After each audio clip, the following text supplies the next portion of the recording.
strong to strengthen others. Money is good when you share with the others.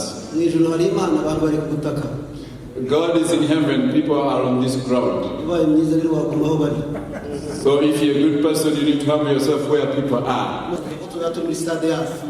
Then we will tell people to go far away from us because we will not be making noise to anybody. Because we'll be in our own stadium.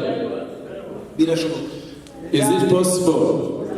Yes, it is possible. If we select 500 pastors and every pastor bring 2 million, we have a billion.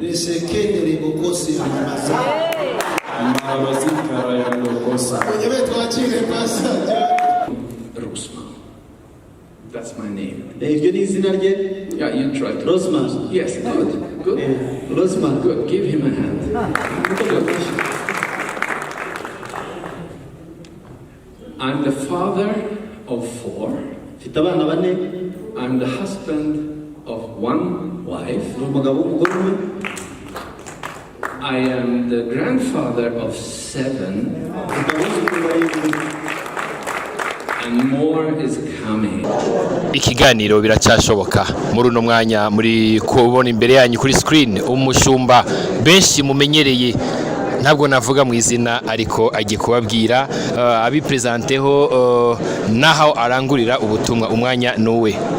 Nitwa Pastor Gasana James inshuti baduteze amatwi nyobora itorero ryitwa Cyakiyovu mu Rwanda nije mushumba mukuru waryo nkajyana ikigo cy'ishuri cyitwa Kigali Christian Academy akaba ari nanjye wateguye kino giterane cyo guhuza abakozi b'Imana baturutse mu nsengero zitandukanye intego nyamukuru kugira ngo abashumba duhurize hamwe icyuma gicyaza ikindi twakise Leadership Empowerment Conference abakozi b'Imana basangiye umurimo wo kubaka ubwami turahura tugasubizanyamo imbaraga tukaganira icyatuma itorero ry'Imana ritera imbere.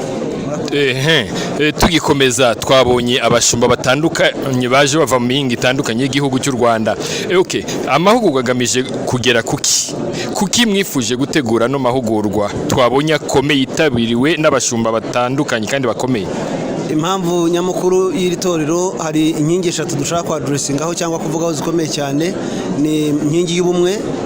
Amatorero yose ntago ububyutse mwebwe mujya mbyita ikanguro ububyutse ntago ushobora kuzanwa n'itorero rimwe na amatorero ahurije hamwe y'abantu bahuje n'imbaraga kugira ngo dushobore gutoza abashumba bato bazatukurikira natwe ndetse tunigire ku bakuru cyane batubanjirije uburyo umuntu ashobora gukorera Imana akijwe kandi akiranuka ndetse itorero ry'Imana rikaba igisubizo muri community cyangwa se mu gihugu aho kuba ikibazo kujya ku rwego yuko twebwe tuyobora abantu mu isi y'umwuka n'isi y'umubiri icyubahiro kikashobora kubaho icy'Imana ni gute umuntu yakiranukira Imana kandi akaba umwizerwa niyo ntego nyamukuru y'iki giterane cyacu. Yego Pastor Gasana James twumvishe byinshi tumaze igihe tubona abashumba batandukanye b'amatorero benshi biyitirira amacace kwara yabo ku izina ryabo benshi bakavuga ati ngiye gusengera kwa runaka bisobanura ko benshi bumvamwo byinshi siri ko bataramenyera gusenga. Turashaka kumenya n'ubuhe butumwa mwifuza kugeza ku bakozi b'Imana bose babwitabiriye n'abazabikurikirana nyuma kuri no televiziyo yacu. Icyo twabwira abakozi b'Imana nuko nta torero rimwe rizazana ububyutse mu gihugu nta torero rimwe rizazana ubwami ni ukubabwira yuko tugomba guhindura imitekerereze abenshi si bose tukagira imitekerereze y'ubwami. Iyo ufite imitekerereze y'ubwami udafite imitekerereze y'itoro ryawe wubaka itorero ikazabaho kuko twese mu myaka 100 nta uzaba ukiriho ariko tugomba gutegura itorero rya Kristo rizabaho nyuma y'imyaka 100. Iyo wubaka rero ureba inyungu rusange z'abantu biruta kureba ku nyungu zawe. Niyo mpamvu dukangurira benshi kugira ngo niba warahuye n'umuntu akakubeshya cyangwa undi akaguhimba akubaka ibintu nk'ari ibye uyu munsi turi mu kangura itorero ry'Imana ko twubaka itorero rya Yesu rizahora imyaka 100 atari kubaka itorero ry'umuntu ku giti cye tukagira imitekerereze y'ubwami nibwo tuzashobora guhindura isi abantu bose tukabagara kuri Kristo. Cya kabiri no gusaba pastor kuvuga ngo dore itorero ry'Imana rikeneye gukora ibintu bikomeye bisabwa cyane ibyo leta dusaba ntago burya ikibazo leta kutuvuga ngo nimwubake mushya amakaro n'amapave ntago ari inyungu z'igihugu ni inyungu zacu twe nk'abantu b'igihugu. Rero abana b'igihugu ndetse abakozi b'Imana twagombye kuba icyitegererezo cy'abantu mu byo tuvuga mu byo dukora no mu myitwarire yacu. Umuntu yatubona akabona Yesu aho kutubona akabona umuntu utari uw'Imana.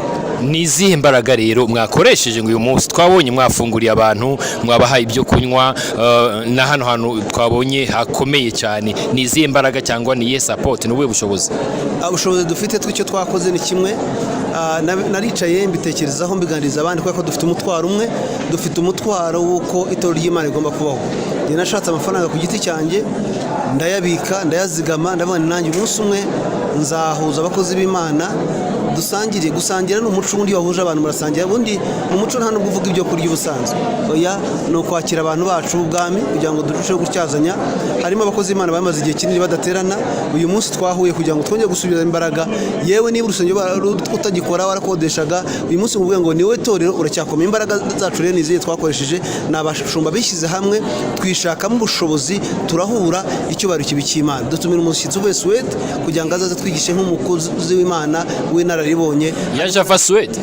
ava Suède yitwa John Lozman ni umugabo uyoboye ibigo by'amashuri ya privé cyo bita Christian schools amashuri ya gikristo ndetse afatanya na leta akanayoba n'itorero rya Agape yageze mu kiruhuko cy'abukuru rero afite byinshi yadusangiza niyo mpamvu twamwakira ahangaha Imana ibamugisha ubwa nyuma message nyuma twifuza ko tugezaho ku mbuga nkoranyambaga abakristo benshi barimo kugwa ku kutamenya aho benshi basiga baterana amagambo ku mbuga ni ibihe butumwa by'ukuri wageza kuri abashumba abakozi b'Imana abapasiteri bakomeza kuvuga amagambo yose cyangwa bagakritika abandi wabasaba iki wabahanura iki icyo nabwira abashumba bagenzi banjye bari kuri social media igihe cyose uhagaze kuri social media ukavuga ikintu gikomeretsa mugenzi wawe ubaye umukozi utari mwiza ubundi twe tubereyeho kubaka gutanga amakuru meza niba hari ibigenzo byo mwakozanyije Bibiliya tubwira ngo musange muganire nakwemerera abone inshuti uwa kabiri ariko kujya kuri social media ugatuka mugenzi wawe wenda ibyo umubwira atari nabyo ubwabyo abaguteza amatwi bagaya wowe gusebanya bikorwa n'umwanzi ntabwo ari by'abantu ndabakangurira inshuti zanjye ureke twubaka ubwami mwene so nibavuga hari icyo yakoze kumva babivuze wowe icyawe ntabwo umushinjacyaha wowe icyawe ni ukugira ngo umwegere umuhanure umwigishe umusengere niyemera uzabanye mwene data reka Imana ibaduhere umugisha nicyo nabagiraho inama rwose abacanganyikirwa natwe tuvugana n'amagambo kuri social media birava ngo muzabona ku mbuto zabo wowe ujye ukurikira ubuzima bw'umuntu ukuri imbere kuko ubuzima bw'umuntu ukuri imbere azakugeza ku Mana cyangwa se azakugeza ahadakwiye kandi kitangaza umuntu wese uzakubwira ibintu agusaba kumuha amafaranga ngo abone kugusengera ntabwo ari mu Mana birava ngo twahereye ubuntu tuzatangira ubundi ariko ntabwo duca amafaranga ko ntabwo ari ikiguzi ntabwo ducuruza Imana ibaduhemisha murakoze amatwara mu gihugu cye kandi yari umwarimu w'umwuga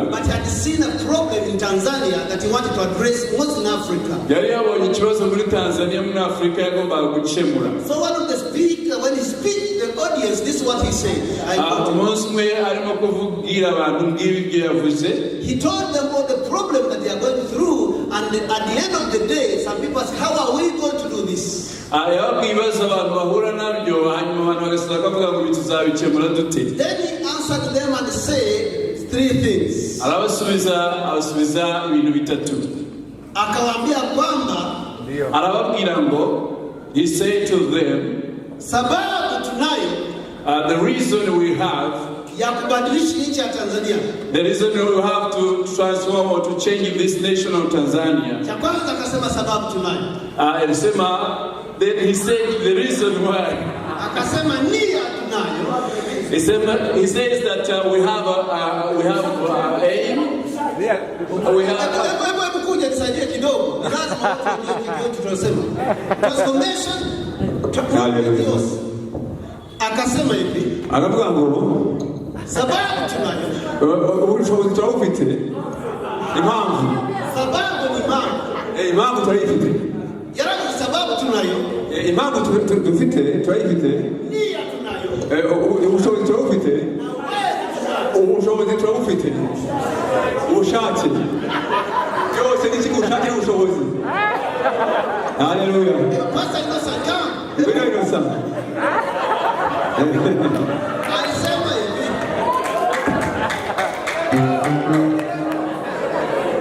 nimewaambia hivi nawaambia ngo alipomaliza kuambia mambo yote bawa anataka hii movement ifanye amaze kubabwira impamvu bashaka kugira ngo habe impinduka akawaambia hivi, ababwira muri aya magambo ati ananiambia kwamba sababu wanayo, aravuga impamvu turayifite, nia tunayo, kandi ubushake nabwo turabufite, na uwezo tunao, kandi ubushobozi nabwo turabufite.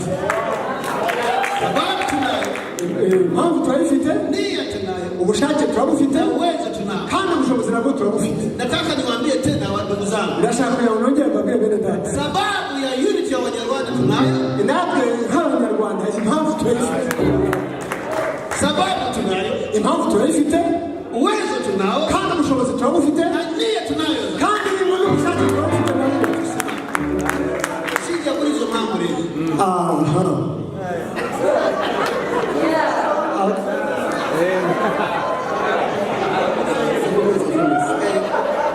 Sasa nimesema hivi, Navuze ngo hii mambo ifite tamasha. when you have a reason, Mambo when you have a reason ufite ubushake and you have a desire kaja ubushobozi and ntacyo tutashobora. if you have a reason and you have a desire and you have ability, there is nothing that is impossible. Mbere yuko nakira Pastor John, Before I welcome Pastor John, ye kwakira Pastor Gatrap minoti 5. I'm going to welcome Pastor Gachula for 5 minutes. Is it needed for the pastors to come together for the kingdom? Ese byaba ari ingenzi cyangwa bikenewe abashumba kuza bagahurira hamwe kubw'inyungu z'ubwami? Amen. Amen.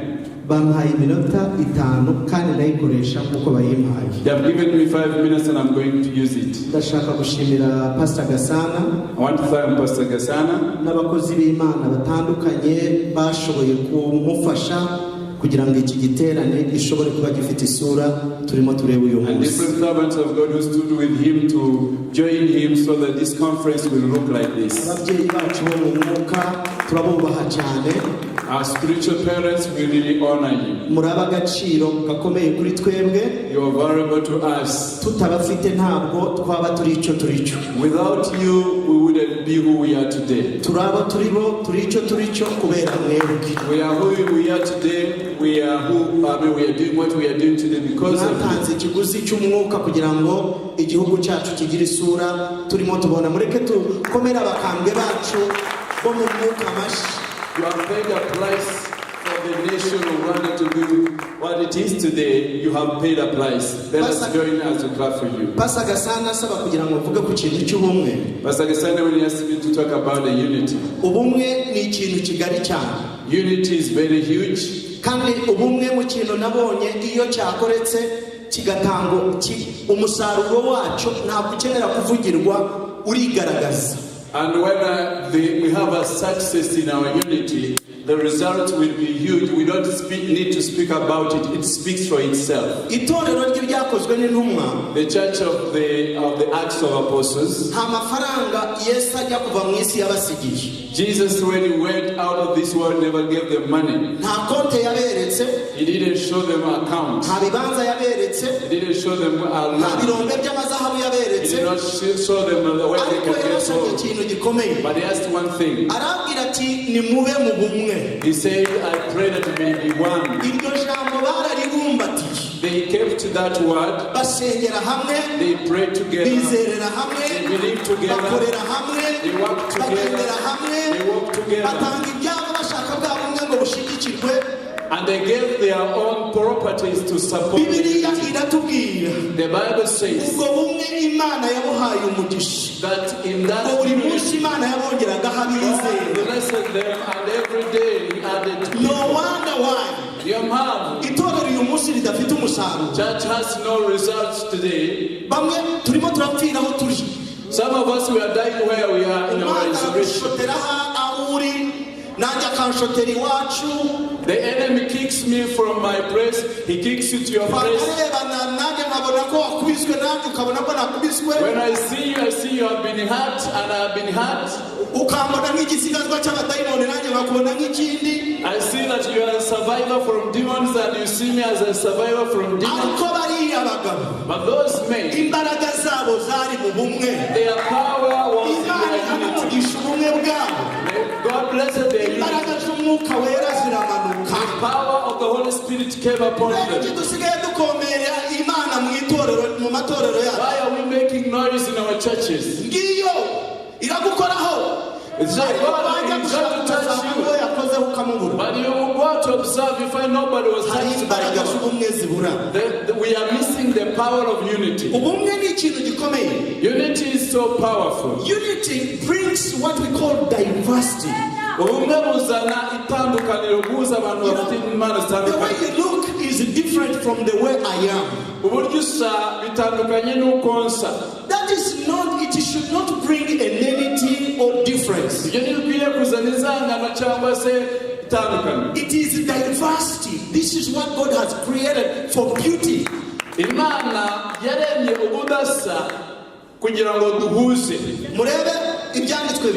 Look at the Holy Scriptures.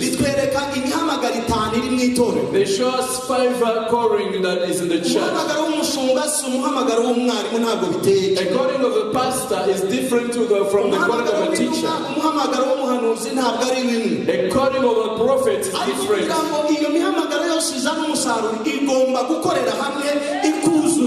But those 5 ministries need to work together to bring completion.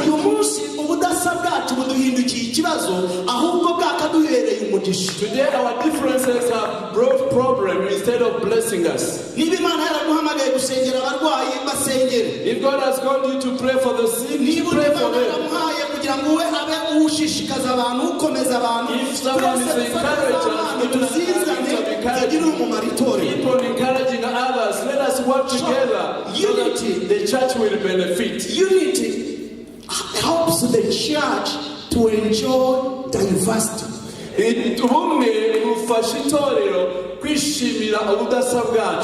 One thing I've realized with the unity, when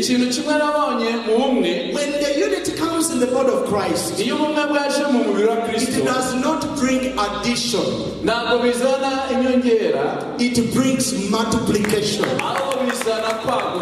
If you want to see genuine multiplication in the church, let us come together. Hallelujah. Hallelujah. Mu Kinyarwanda sinzi biravuga kwaguka ariko kwikuba. Ubumwe buzana kwikuba. The unity brings multiplication. Mu byukuri bene data, true brethren, uziko hari igihe tugenda tukanga guhura n'abandi. There is a time we don't want to meet with others. We don't want to meet as servants of God. You remember when they closed the churches in 2018? Some of my pastor's friend, I used to call them, how are you? How are you doing? How is it going? They say, I miss all the Christians, no one's calling me, everyone has abandoned me. Even during the COVID, it was the same. But when we come together,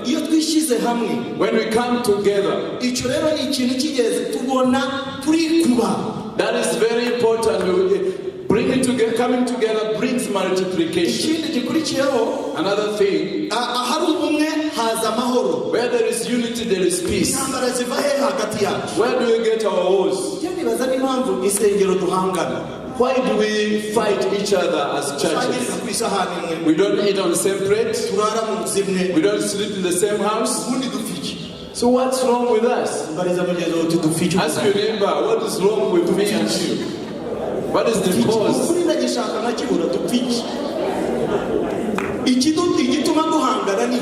Why are we against each other? Why are you seeing me bad and I see you bad? Why are we not in agreement? It is the enemy. God sent you where He sent you. God sent you where He sent you. Let us fight the enemy. Let us not fight one another. Praise Jesus.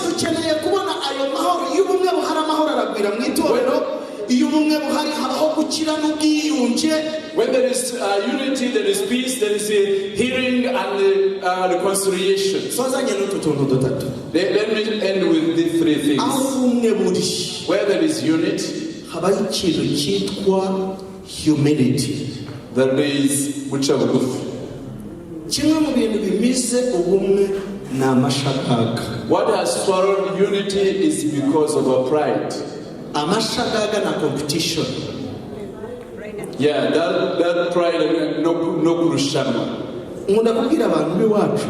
I always tell my people babwira ngo jewe nta mwanya mfite wo gukompitinga n'umuntu n'umwe. That I don't have time to compete with everybody. Ndimo ndakompitinga n'ibintu bibiri. I'm competing with two things. Ndakompitinga n'ibindimo. I'm competing with things that are inside me. Ndakompitinga n'igihe mfite kuko ntacyo mfite. And I'm competing with the time I have because the time is not on my side. Ibintu turimo turwana nabyo bene data muhamagaro wacu mubi dukeneye kumanuka. Things that we are fighting with are great. We need to humble our souls. Umukozi w'Imana wo mu Rwanda utarahamagawe udafite iyerekwa riruta iry'undi. There is no servant of God in this nation who has no calling that is better than the other. Kungereka ko irye naryo riruta iryanjye noneho tugahera muri ibyo tugahora mu bushorishori. We are always we esteem, we don't esteem anybody. We say my calling is higher than your calling. We are always fighting. Niki cyatumye Yesu agera ku ntego? What helped Jesus to reach his goal? Yamanuye ibyubahiro. He just took off his glory and he became humble. Birashoboka ko twamanuka. It is possible to be humble. Amafaranga ufite ntagere ku muhamagaro w'ibyo wahamagariwe. The money you have does not. Ntagusakurize cyane ngo wibagirwe. The money you have you can't compare it with your calling. Ubumenyi, progress ugezeho muri ministry ntibimirwe n'Imana igushakaho. Your progress in ministry let not be swallowed by your prosperity. Ikintu cyo guca bugufi gentleness ni ingenzi. Amen. That gentleness is very ubumwe tubugeraho twize ibanga ryo kwihangana. Then we will be able to achieve unity when we learn patience. We need to be patient with one another. Tugomba kwihanganirana. Nyihanganira kuko hari aho ntaragera. Bear with me because there is a place where I have not reached. Hari ibyo ndusha. There are things that you're better than me. Ariko wenda nanjye hari ibyo wanyigira. But maybe you need something, you can benefit something from me. Imana ibambere umugisha. May God bless you. Uvuga ngo as I say this, ndagukeneye. I need you urankeneye. and you need me. Nitwagira icyo kintu. If we have that mindset, kiradufasha. It's going to help us. Thank you so much. And people come to be baptized. People come to be saved. A lot of people are touched in this area where we are working. And God has also called him to do some national things. So he is a leading pastor in all of our nation.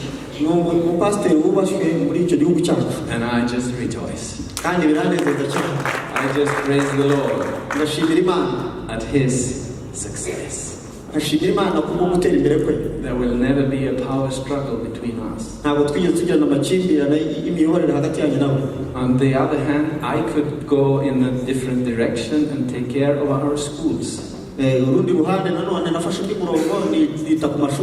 Because 31 years ago we started a Christian school. The first day we had only 11 students. 3 of them were our own. Yes. We created a school for our own children. And some others. After a couple of months, 11 more children came. After a year, 11 more children came. After the next year, 11 more children came. I was scratching my head and wondering, is this a sign? I never got an answer, so I throw the question aside. 11, 22, 33, 44. Forget it. So the school continued to grow, and after a while we had to begin to look for a bigger place. So in the meantime, while we were searching and praying for this, asking God, could it be here, could it be here? God opened the doors. We took the step of faith and said that we will not rent this place anymore, but we will look for something new. And eventually we were renting places in 4 different locations of our city. We had the preschool here, we had the lower grades here, we had the higher grades here. Looking for a big place where we could gather everything.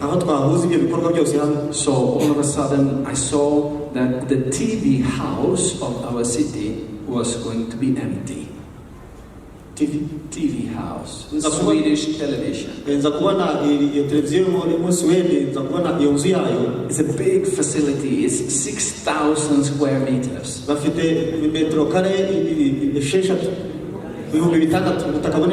So we prayed, and we had been asking the Lord how to do this, and He told us to gather some money.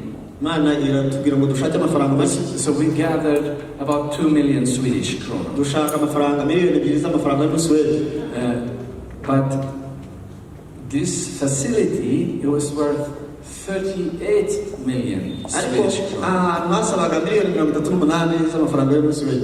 And we got in our hearts to take a deep breath and then go in there and say, we offer you 10 million. Now that's a deal.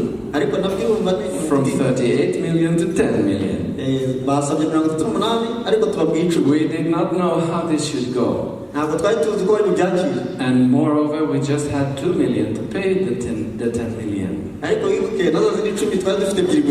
So I had to find a way how to finance the 8 million so I could pay the first down payment.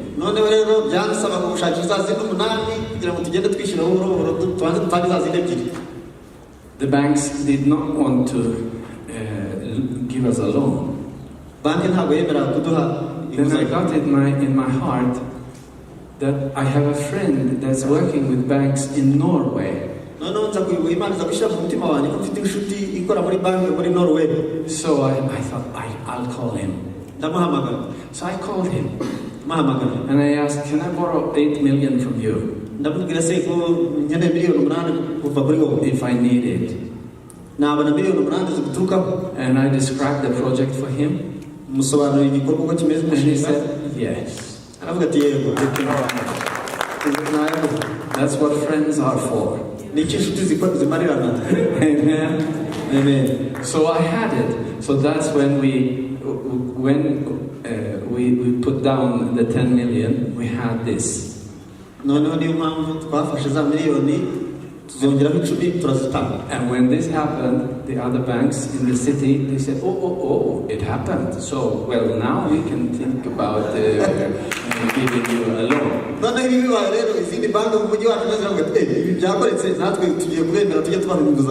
that went very well.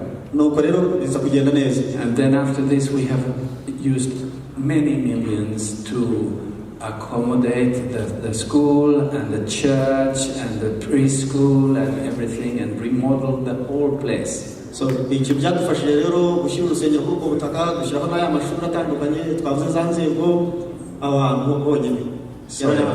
is wonderful. So when I think like this, I was totally sure that this church will continue to grow even if I step down as a pastor. The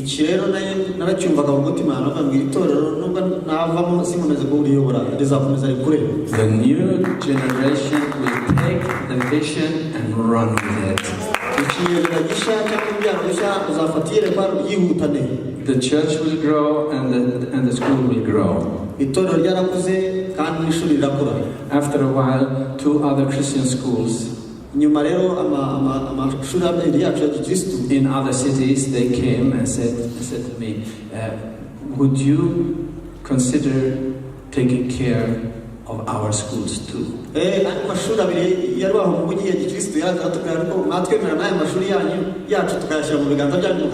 So after some time of prayer, we said yes.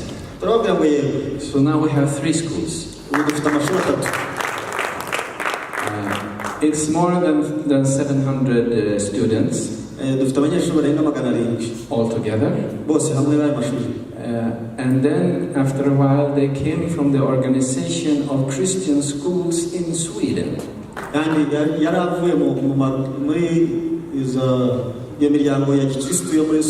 And they said, would you consider being the chairman of the board for this association? So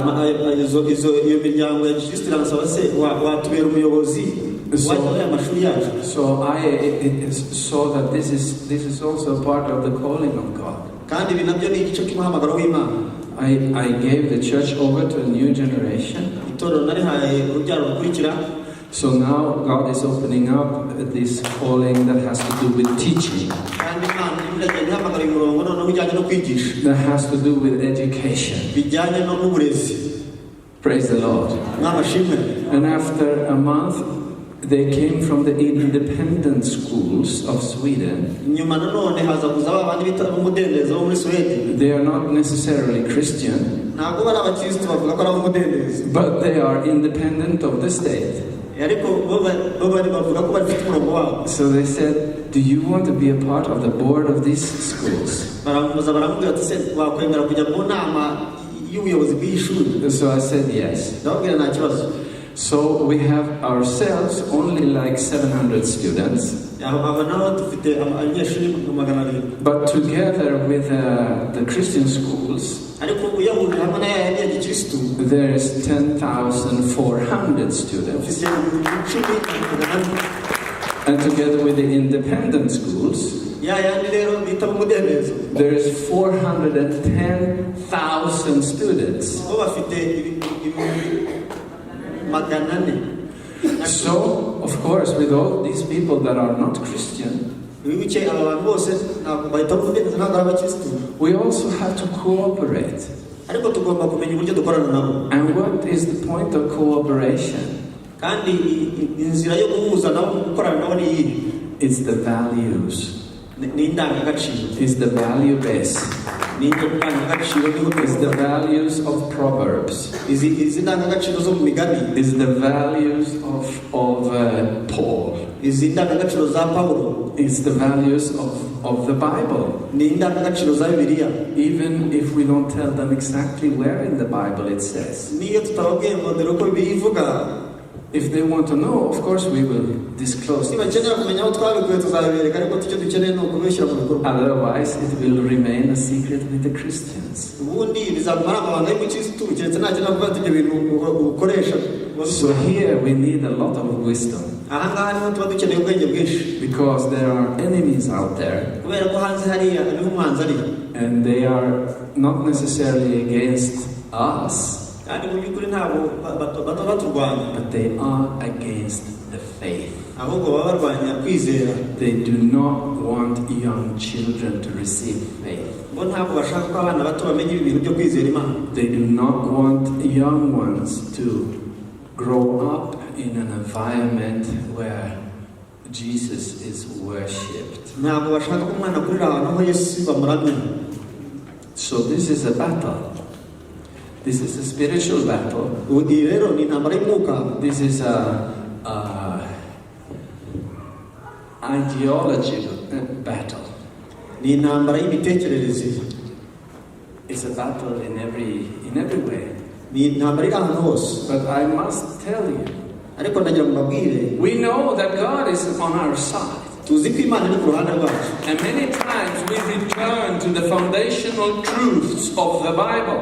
kandi inshuro nyinshi turaza tukagaruka ku rufatiro The foundational truths of the Word of God. urufatiro rw'ukuri rw'ijambo ry'Imana. Like this one that I said to you before. Nuko nari nababwiye gutyo mbere. God is here right now. Imana iri hano ubu. He is taking care of His church. Itorero ryayo ryitayeho. He said He would lead His church yavuze ngo azayobora itorero into green pastures. azazijyana ahantu h'icyanya cy'ubwatsi bubisi. Yes, we believe. kandi turabyizera. Yes, we believe. yego turabyizera. Yes, we trust. yego Yes, we trust. turabyiringira. God is the God Imana of the churches. Imana y'amatorero. He is God of the church all over the world. Imana iyobora amatorero ku isi yose.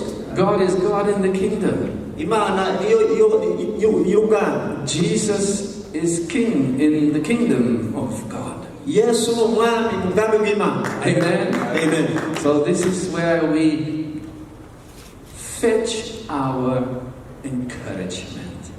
aha niho tuvoma gukomera kwacu. The encouragement we need. niho tuvoma gukomera dukeneye. How many of you need encouragement every now niba and then? ukeneye kuba yakomezwa uyu munsi. Yeah, I will tell you the truth. You need encouragement every day. ndagira ngo mubwire buri munsi ukeneye kubyuka wakomejwe. Every day. buri munsi. A couple of weeks ago, ibyumweru bike bishize, I met my own father. nawe na papa wanjye. He is living in another city. aba mu bundi mujyi. He is now 87 years old. afite imyaka 87. And he is a happy believer. ni umwizera unezerewe cyane. He is praying every day. yasenga buri munsi. And this time when me and my wife visited him, noneho njye n'umudamu wanjye tuza kumusura iki gihe. because my mother is already in heaven. kubera ko mama wanjye we yagiye mu ijuru. But we visited my father. noneho dusura papa wanjye. And he said, as he stood with us, ahagararanye natwe avuga gutya. he said like this, avuga gutya. I have learned to rejoice in God. aravuga ati nize kunezererwa mu Mana. Sometimes rimwe na rimwe I'm a little tired. rimwe na rimwe mba numva narushye. Sometimes I can be a little depressed hari igihe mba numva nakandamijwe about the situation in the world. ibintu biri mu isi nabireba nkumva nacitse intege nakandamijwe. But you know, atari urabizi. then I just sit down nkicara and I begin to think about God. natangira gutekereza ku Mana. I begin to rejoice in my God. natangira kunezerwa Imana. I begin to just be happy. anezerwa gusa. That's easy, he said. ibyo arababwira ati ibyo biranyorohera cyane. That's easy. ibyo biroroshye. Just to think about God gutekereza ku Mana. and get happy again. noneho ukanezerwa ubuzima. Amen. Amen. Faith kwizera in an old man. nk'umusaza nk'uwo. So I had to put it out on Facebook. I had to put it out on Facebook. ibyo yambwiye nahise mbishyira kuri Facebook. What my father said. ibyo yambwiye nahise mbishyira kuri Facebook. Thank you. mwakoze. Thank you. Thank you. Hallelujah. mwakoze. Praise the Lord. mwamashimwe cyane. So this is the vision that I want to give you. iyi niyo misiyo nshaka kubaha. To be in Christ. kuba muri Kristo Yesu. To stay in Christ. kuguma muri Kristo Yesu. To forever live in Him. kuba muri we ibihe byose. To forever stay in Him. kuguma muri we ibihe byose. Or as He puts it Himself, or as John, the Apostle John puts it, nk'uko Yesu yabyivuye cyangwa intumwa Yohana yabivuze. abide. ngo mugume. Abide in me. mugume muri jye. Abide in me. mugume muri jye. Abide in Him. mugume muri we. Just like a branch in the vine tree, nk'uko ishami riguma ku giti. abide. mugume muri we. Stay connected. mugume mucometse muri we. Stay connected. guma mucometse muri we. No matter the weather. ni uko imibereho yawe imeze byose. If it is raining, yaba imvura igwa. if it's storming, yaba hari imiraba. if it's sunshine, haba hari izuba. it does not matter. ntacyo byitaye. Stay connected. guma muri we. muri we. Because if you are a branch kuko niba uri ishami in Jesus, muri Yesu, The sap of the vine tree will continue to flow from his words, from his spirit, into your spirit, and into your soul. So you can rejoice, even if they throw you into prison. Even if they close your church, even if they tell that you cannot do this, you cannot do that.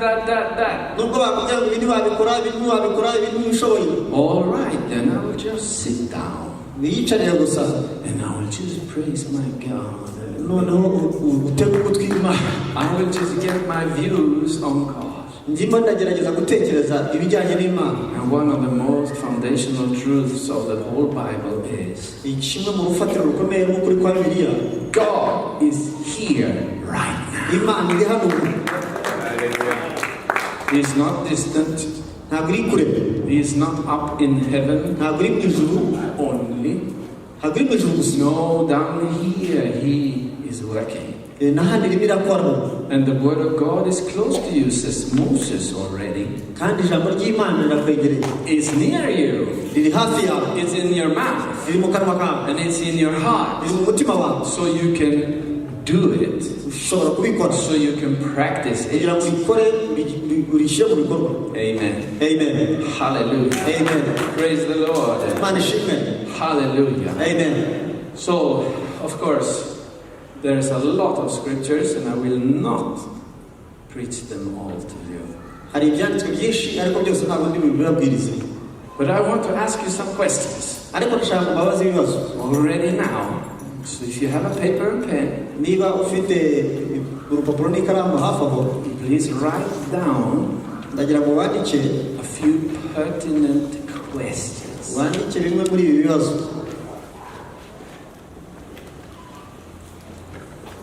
The first one is this.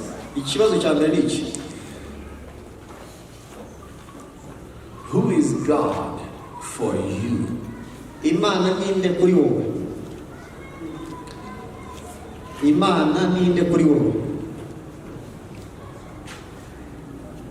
Second question. Who are you for him?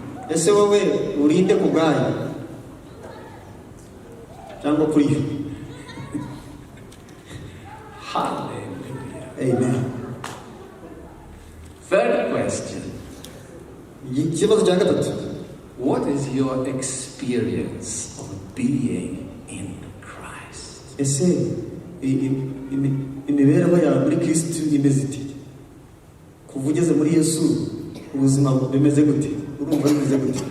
You know, this business of being in Christ, it speaks in the Bible about this 140 times.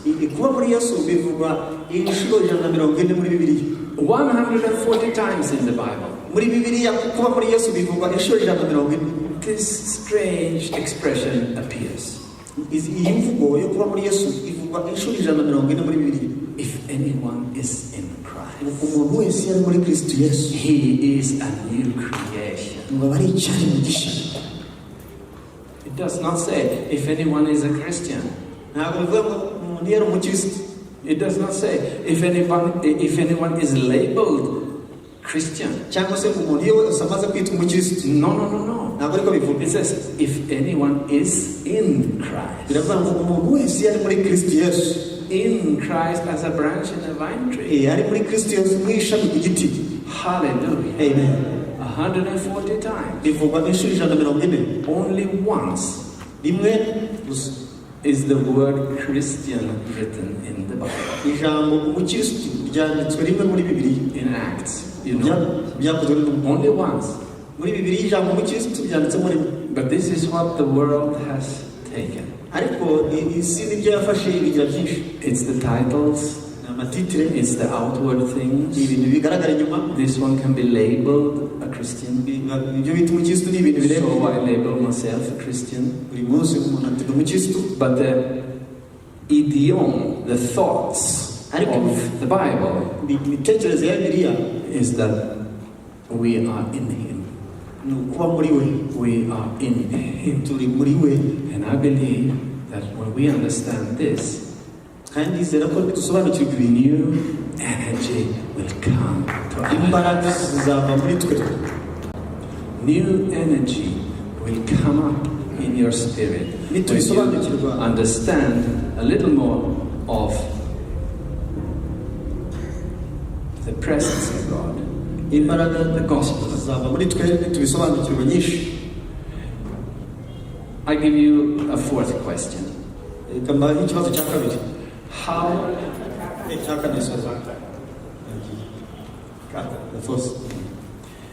How has His presence in your life changed you?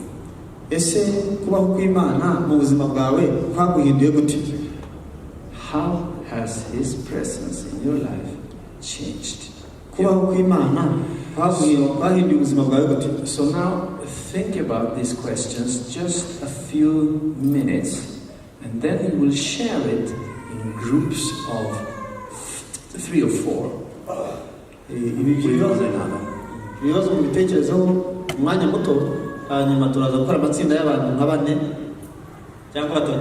So should I say the questions again, or have you got it? You've got it. If you want to repeat it. Okay, I'll repeat it. First one, who is He? Who is God? Second one, who are you for Him? Third one, what is your experience of being in Christ? And fourth one, how has His presence in your life changed you? So I give you 2 minutes to think about this, and then you will talk with one another.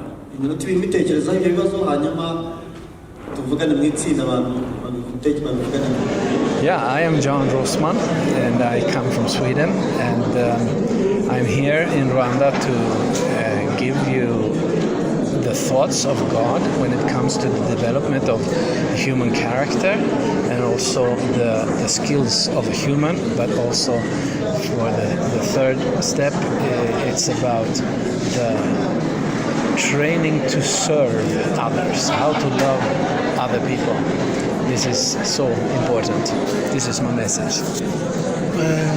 Nitwa John, naturutse Sweden, naje nzanye ubutumwa bw'Imana, ngiye kuba n'abashumba muri iyi minsi 2 mfite ubutumwa kandi nzi ko neza bizabafasha kubaka ubwami bw'Imana. Isegenge nuko iteye.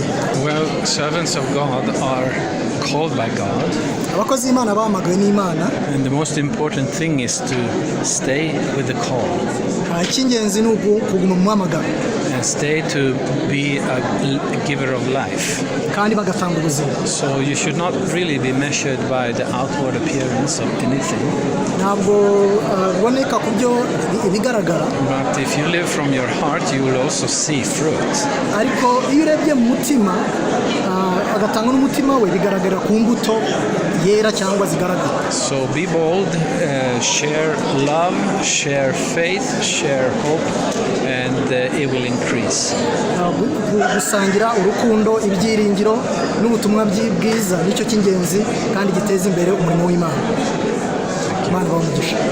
Okay, thank you. The most important is that we stay in the love of God. Because God loves us. And we respond to Him with our love. But also God gave Himself to us. He gave His word to us. He gave His Son to us. For us to live in Him. And for Him to live in us. And that is faith. kwizera. Faith is to be together with. Ukwizera ni ukubana nayo. We are in covenant with God. Turi mu isezerano n'Imana. And to stay in that, kuba rero muri ibyo, that will be a blessing forever. Ni umugisha iteka ryose. And that will also give us the hope of the future. Kandi biduha ibyiringiro by'ejo hazaza. That despite all the troubles in this world, twirengagije ibibazo tunyura mu by'isi, there is still a hope for a good tomorrow. Hari ibyiringiro ko ejo hazaba heza. A better tomorrow. Ejo heza. Than yesterday. Kandi ejo heza kuruta hashize hacu. Amen. Imana ironze. Thank you. Find the exact ways. What shall we say and what shall we not say? Noneho biradusaba gushyiraho ingamba ni ibiki dukwiye kuvuga tukaba tubyiboneye. Amen. Amen. Hallelujah. Amen. So to sum up and continue, the first session was about being in Christ. Nishyize mu ncamake rero inyigisho ya mbere avuga ngo kuba muri Kristo Yesu. To be in Him. Kuba muri we. And of Him. Noneho muri ukaba muri we. Work through Him. Noneho ugakorera muri we. It's the purpose of life. Akaba ari byo mugambi w'ubuzima. We are one in Him. Turi umwe muri we. It's not the first thing. It's not that I am one in you or with you. But it's more like you are in Him and I am also in Him, and that's why we are united in Him.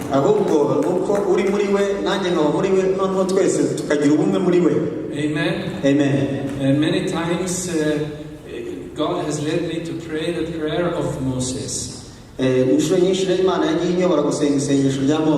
know that Moses, he prayed this kind of prayer. See, Father, to it that this is your people. And God, the Father has said to Moses, the people that you have brought out of Egypt. But Moses was protesting. And said, it was not me who brought people out of Egypt. It was you. So see to it that these are your people. Yeah. So sometimes you have to release your own heart from the heaviness of the responsibility. How in the world can you save the world? Well, every now and then we need to confess and say, I cannot.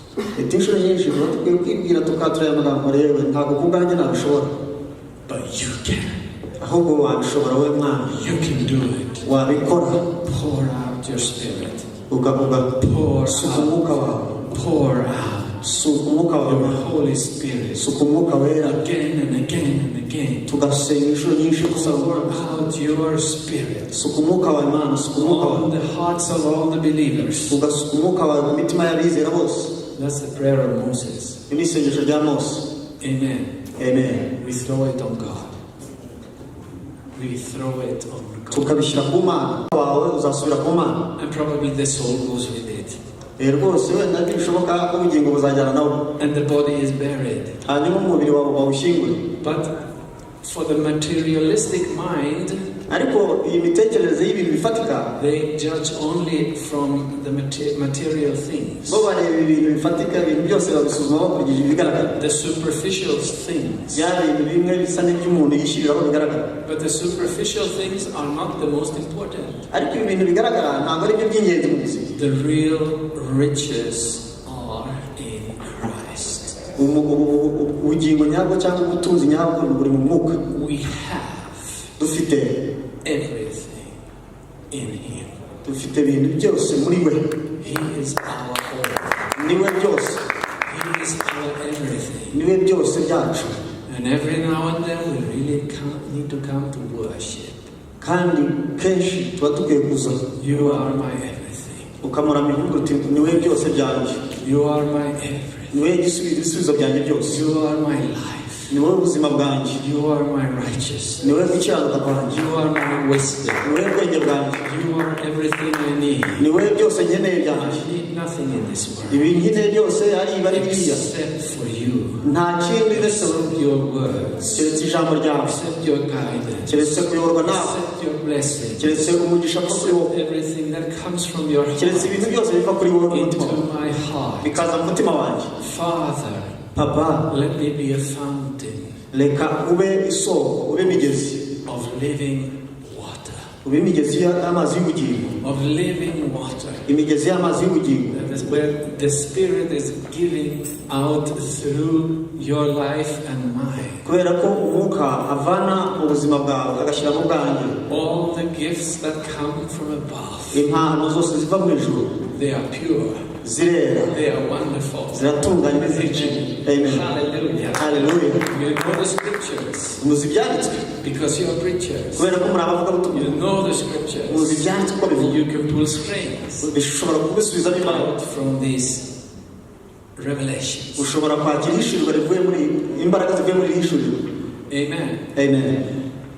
So, do you know yourself? Ese waba wiyizi? Who are you? Urinde. You have a name. Ufite izina. You live somewhere. Hari ahantu turi. And you can give a name. Ushobora kubabwira izina. To present yourself. Ukavuga uti nitwa gutya kwivuga.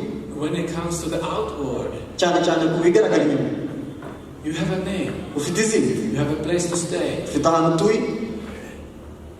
But who are you? Ariko mu by'ukuri urinde. In the spirit. Mu isi y'umwuka. Who are you? Urinde mu isi y'umwuka. In the constitution of your soul. Hahandi mu bugingo bwawe imbere, mu mutima w'ubugingo bwawe. How are your thoughts going? Ibitekerezo byawe bikora bite? How do you usually judge things? Ibintu ushaka kubisuzuma no kubigenzura ubigenza ute? What are you choosing to do? Ese igiye guhitamo uhitamo gute? What are you choosing to give your time? Ni ibiki uhitamo guha umwanya wawe? How are you using your time? Igihe cyawe gikoresha ute?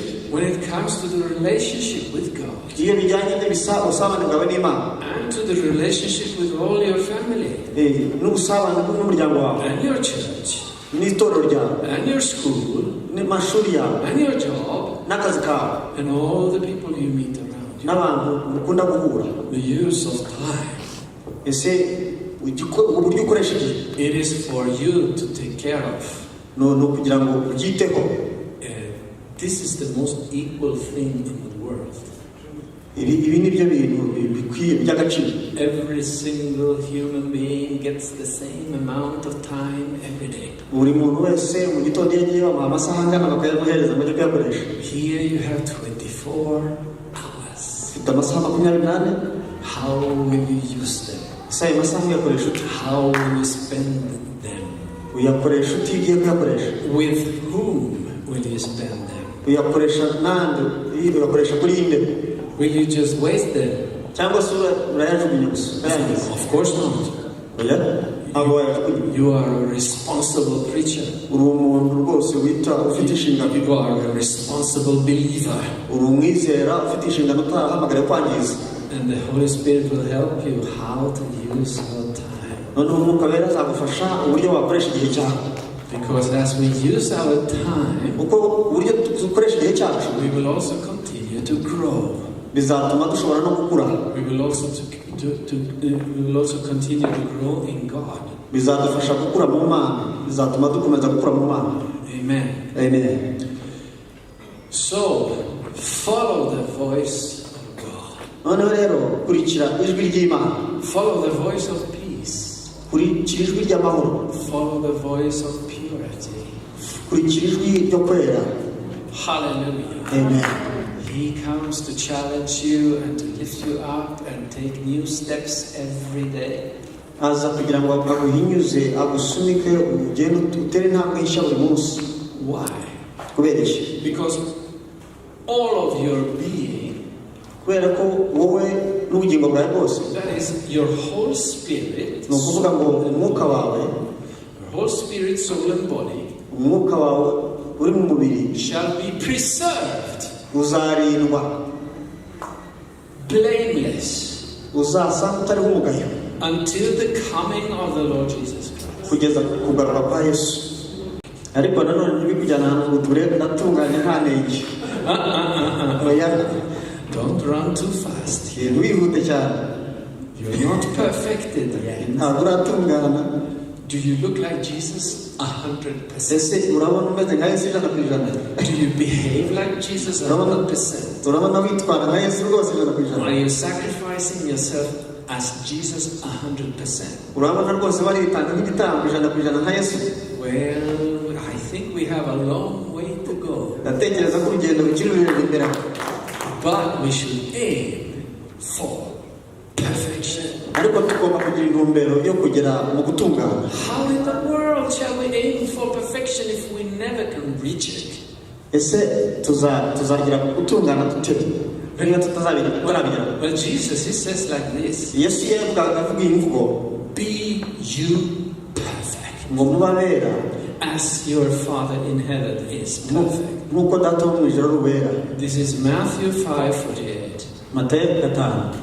This is not for your reason or for your mind or for your soul to control. Ibi ntabwo ari ibintu rero ushobora gufata mu bwenge bwawe mu biyobore. But this is a longing from your heart. Ahubwo ni inyota yo mu mutima wawe. A longing from your spirit. Ni iyo nzara yo mu mwuka yo gukurikira.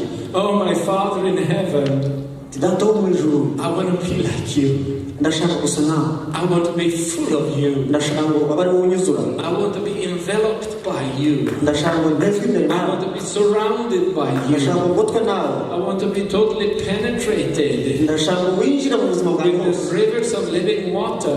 Imigezi y'amazi y'ubugingo. Purify my soul. Itunganye umutima wanjye wese. Purify my mind. Yeza imitekerereze yanjye. Purify my spirit. Yeza umwuka wanjye. Purify also my body. Yeza umubiri wanjye. Let me walk on your ways. Reka ngendere mu nzira zawe. Let me not stumble. Reka ne gusitara. Let me walk ahubwo nkomeze in the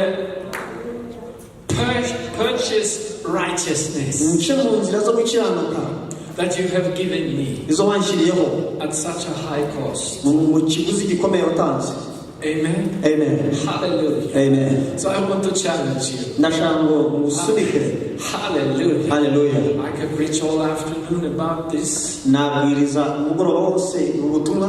But we have to move on. Ariko twakwigira imbere. Hallelujah. Amen. We need to challenge one another. Dukeneye guhizanya hagati yacu tukayigana. Let me ask you a question now. Reka mbaze iki kibazo. What is your very deepest identity? Ese wowe wibwina wimuhengere nindi? Your very deepest identity. Nukuvuga ngo uriwe byanyabye muhengere. What kind of words would you put on that? Amagambo yasobanura uwo muntu wawe uriwe w'indani nayahe? Do you have some answers? Those that have some answers, please raise your hand. Tell me about your deepest identity. So you hear. Stand up and say your deepest identity. I'm the son of the Most High God. Wow. I'm the son of the Most High. That's a wonderful answer. We have more here. I am a Christian. That's a very honorable name. And over here. I am Christ-like. I'm in Christ and I am in Christ and in His life. From Christ. I am in Christ and Christ is in me. That is a deep identity.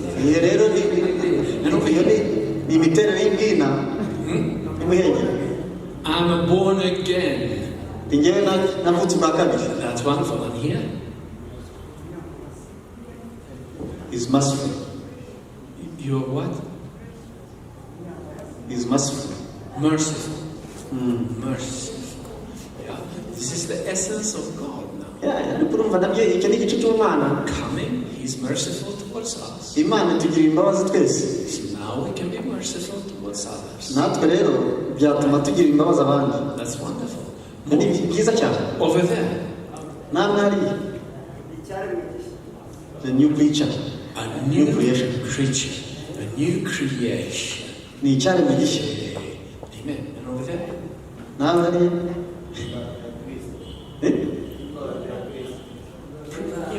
He's a born servant of Christ. A born servant of Christ. Oh, here, Pastor's wife.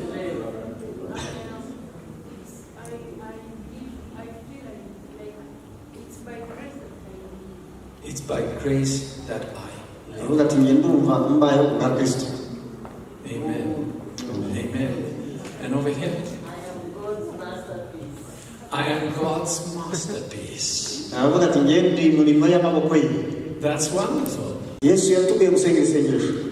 Let your will be done as it is in heaven, so on earth. Hallelujah. Amen. So then we can experience this kind of fellowship. It's a spiritual fellowship. It's a fellowship from heart to heart that purifies the body, that cleanses us. Because as we confess our sins to one another and to God, He is also faithful and just. So He forgives us and cleanses us. Hallelujah. Amen. Hallelujah. Amen. I get happy speaking about these things. Hallelujah. Amen. Because we are not alone. We are together in unity. But let me now ask you another question. This kind of fellowship that I just have described, it is called in the Bible the koinonia.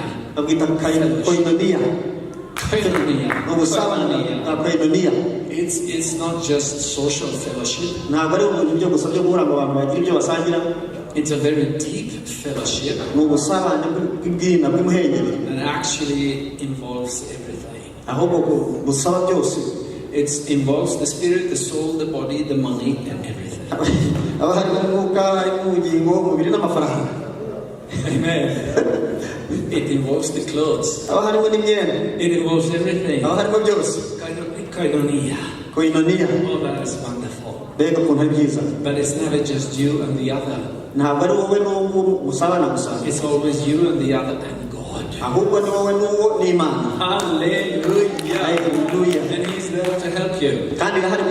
And in the discussions you have with other preachers and other ministers, it's never a question who's right now. Who's most right? No, it's only a question. How is Jesus right? Amen. Amen. It's never a question that you will win over your brother or sister, or they will win over you, or something like this. That is of the flesh. But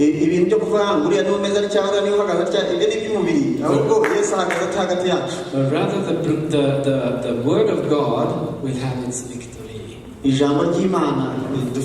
The revelation of God will have its victory. And then we will both be happy. Because Jesus is the winner. Amen. Amen. And then we win with Him. Hallelujah. Amen. You have to answer. I'm happy about this pedagogy. That the lecturer gets to pose the questions to the listeners.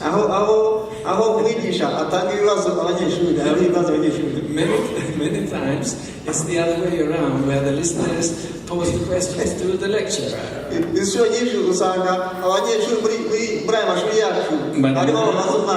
But now I pose the tricky question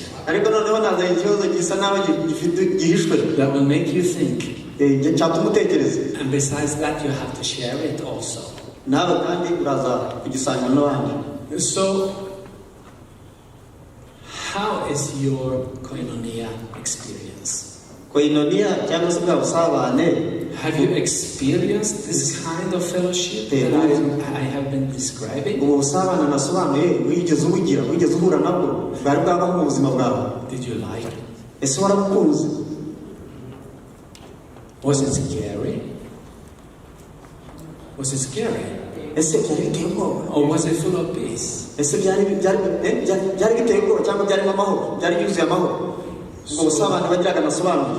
Think for 20 seconds of your koinonia experience. Then you have to stand up and share it with 2 or 3 people.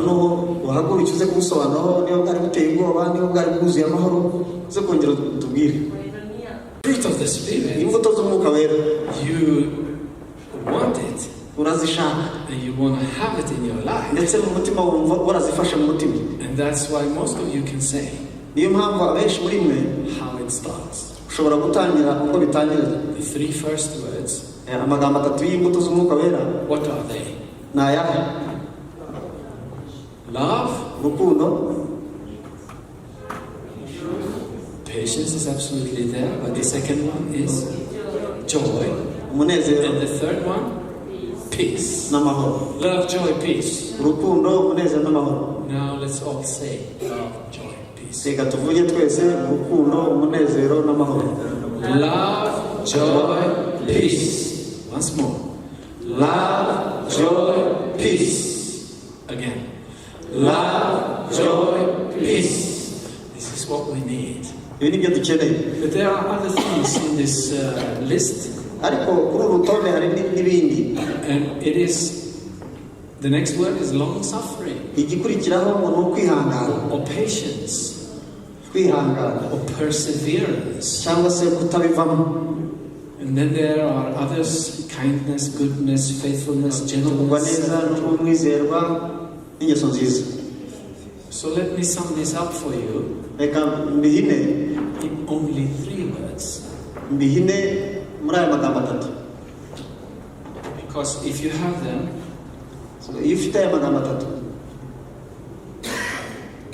it is so powerful. Well, I will make it 4 words. The first one is love. This is a fruit of the Spirit. This is a character trait of human beings all over the world. People need love. Sometimes we are more hungry for love than we are givers of love. And we need to train on this side. How can we all be givers of love? How can we live in love? And how can we find love? Well, it's not so difficult. If you look for it, you open your eyes, then you see love. And when you mention love, it will be strengthened. And when it will be strengthened, you can explain it a little more.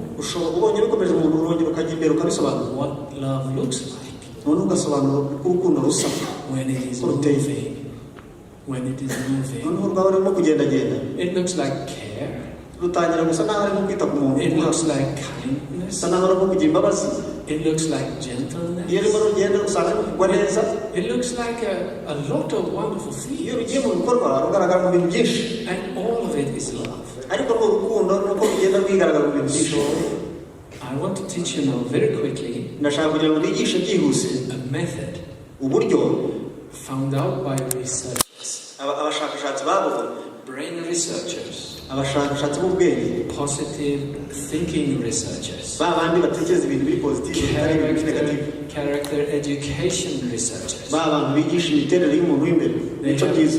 They have all come up with this bose babonye that is totally in line with what the Apostle Paul wrote already 2,000 years ago. The brain researchers, they say that the human brain needs, for a full development, it needs love, which will bring safety, which will bring calmness, which will bring focus, focus on the task, on the knowledge. And then the other one I picked from the whole list is perseverance, because this is also very much needed for a successful life. When bad things happen, God will give you the strength to persevere, to go through, to find a way, not to give up. The opposite of perseverance is to give up. No,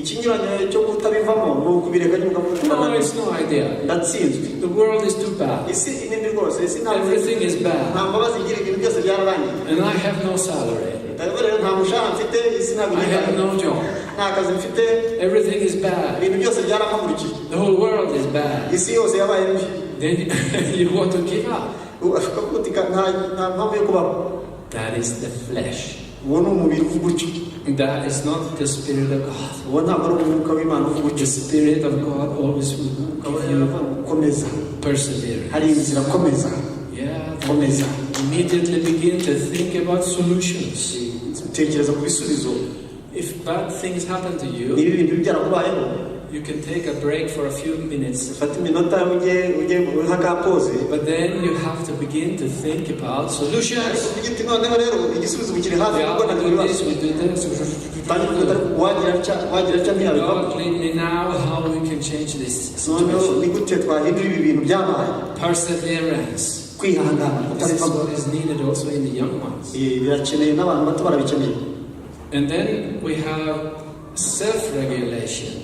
In Paul's version of this, he says self-control or self-restriction. This is the ability to be able to hold your horses and find out the right timing for everything you should do. And the fourth one I want to mention for you today is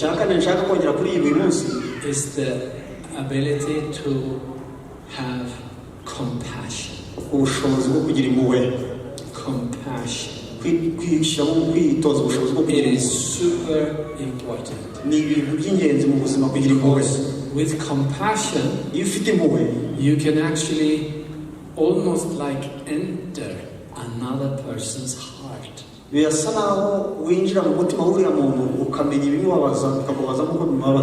you can feel what they feel. And that is many times the prerequisite, the key for you to be able to walk together.